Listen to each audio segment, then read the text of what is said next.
Matt's off-road recovery started with a dream team: Rudy, the talented fabricator and Matt's own son; Lizzy, the fan-favorite welder who could do it all; Trevor, the dedicated cameraman who ran alongside recovery vehicles; Skeeter, Tom, Tucker, names that became synonymous with the channel's success.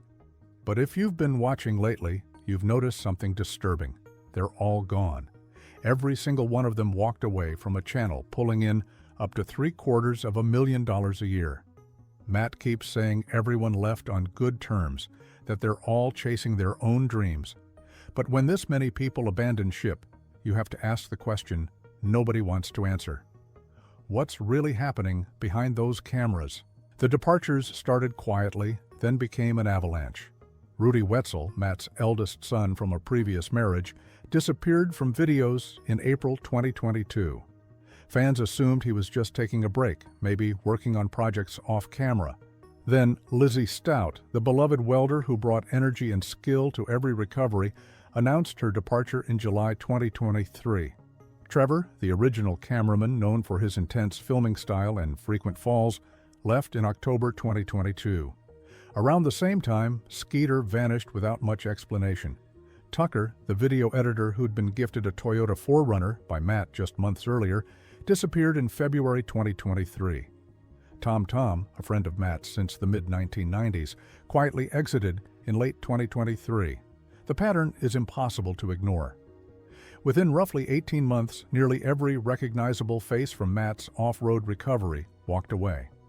The only people left standing are family members who can't easily leave: Matt's wife Jamie, who handles billing and saves him from his own mistakes; his nephew Hefe, who runs operations and human resources; his younger sons Colin, Rhett, and Carter, who are still building their own paths. Everyone else, every talented fabricator, every charismatic personality, every person who helped build the channel's 1.9 million subscriber base, is gone. When a business loses this much talent in such a short time, it's not coincidence. It's a symptom of something deeply wrong. Right before the exodus began, something happened that Matt probably hoped would stay buried. In December 2021, Matthew Wetzel was formally charged with insurance fraud. The Utah Insurance Fraud Division had been investigating his company, Winder Towing, for over a year. What they discovered was damning. Between January 2019 and August 2020, Matt's company submitted over $15,000 in fraudulent claims to AAA.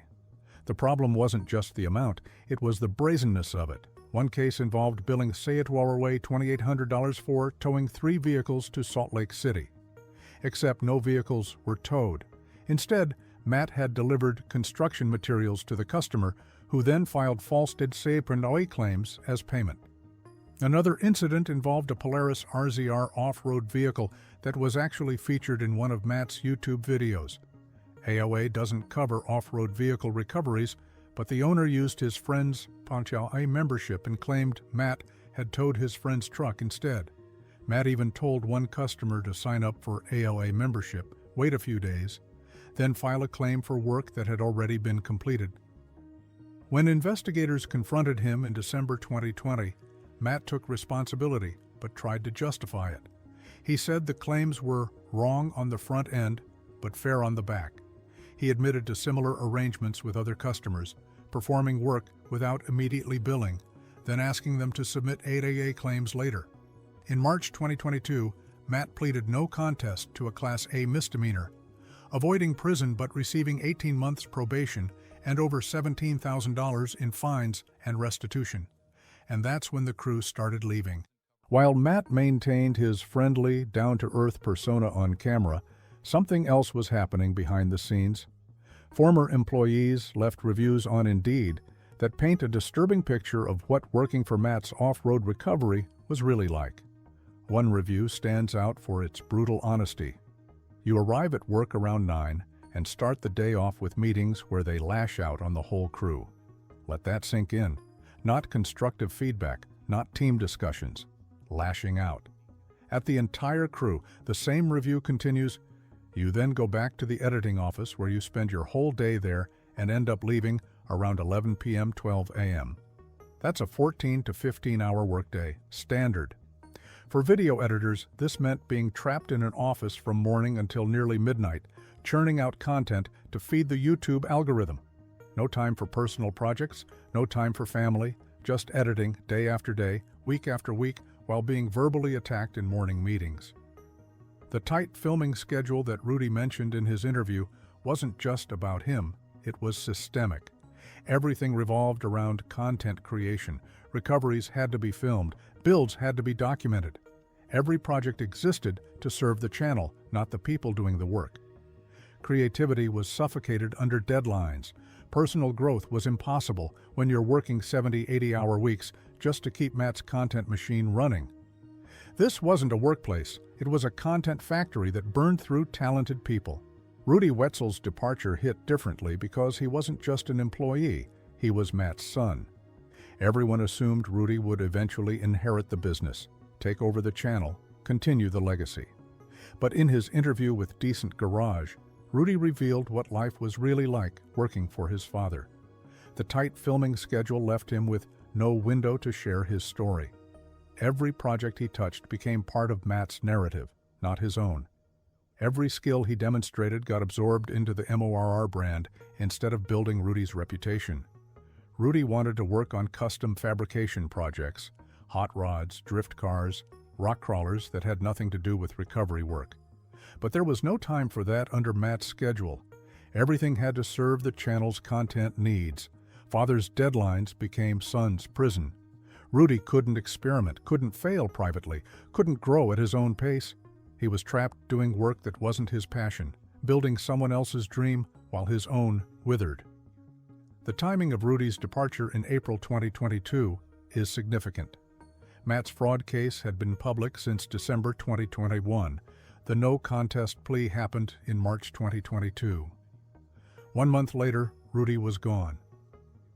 Starting Rudy's adventure and design wasn't just about following his passion, it was about escaping a situation that had become unbearable. Today, Rudy runs his own shop, works on projects he actually cares about, and maintains he's on good terms with his father. But actions speak louder than words, and Rudy chose freedom over family business. Lizzy Stout was the heart of Matt's off-road recovery. Fans loved her welding skills, her easygoing personality, her ability to handle anything the desert threw at her.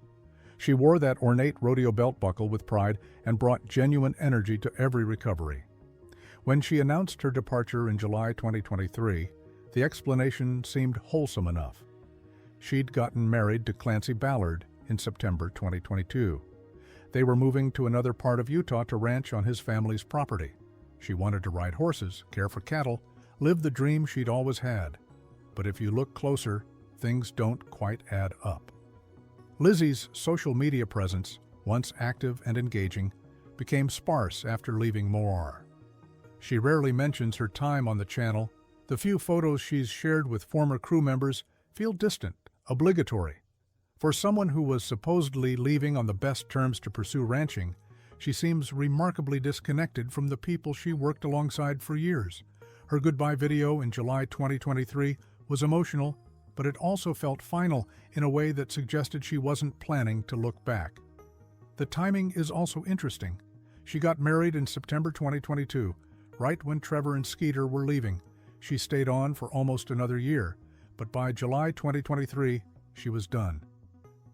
That's a long time to stick around if ranching was always the plan. It suggests maybe she was waiting for the right moment, or maybe the workplace situation finally became too much.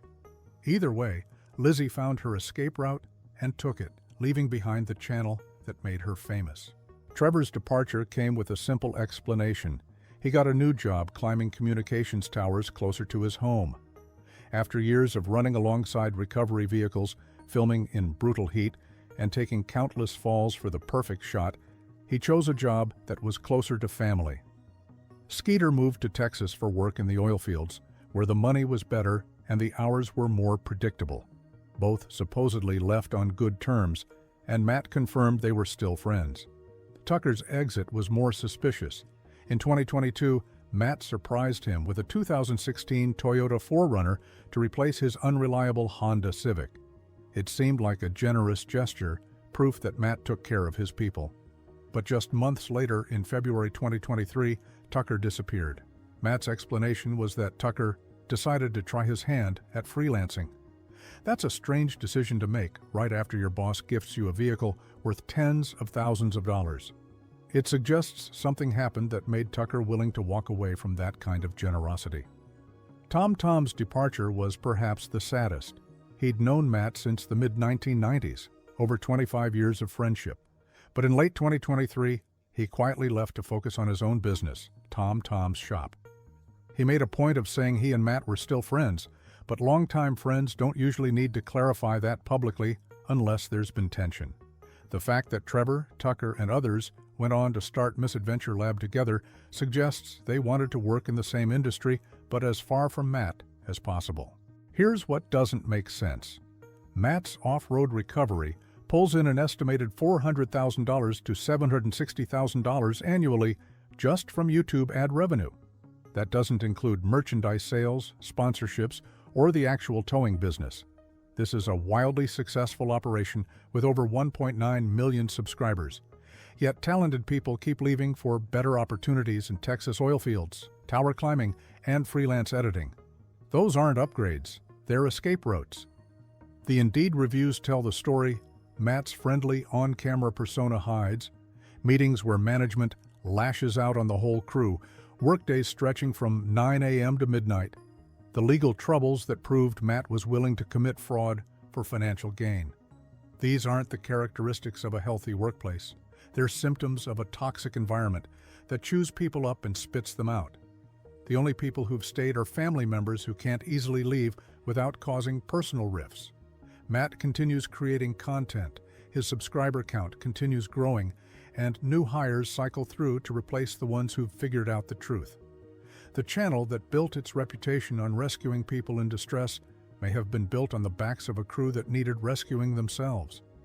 Matt saves vehicles stuck in impossible situations, but his own employees were stuck in something far worse, a workplace that demanded everything and gave back burnout, exhaustion, and reasons to run. Matt's off-road recovery rolls on with fresh faces and family members who have no choice but to stay. The subscriber count climbs higher, the recovery videos get more dramatic, and Matt maintains his salt-of-the-earth image. But every single person who made the channel what it was has found reasons to leave. Rudy chose freedom over his father's empire. Lizzy chose ranching over YouTube fame. Trevor, Skeeter, Tucker, and Tom all found exits and took them without looking back. The pattern is clear for anyone willing to see it. When talented people keep walking away from success, it's not about chasing dreams, it's about escaping nightmares. Matt built something incredible, but the cost was measured in the people he lost along the way. And the ones who stayed? They're the ones who had nowhere else to go.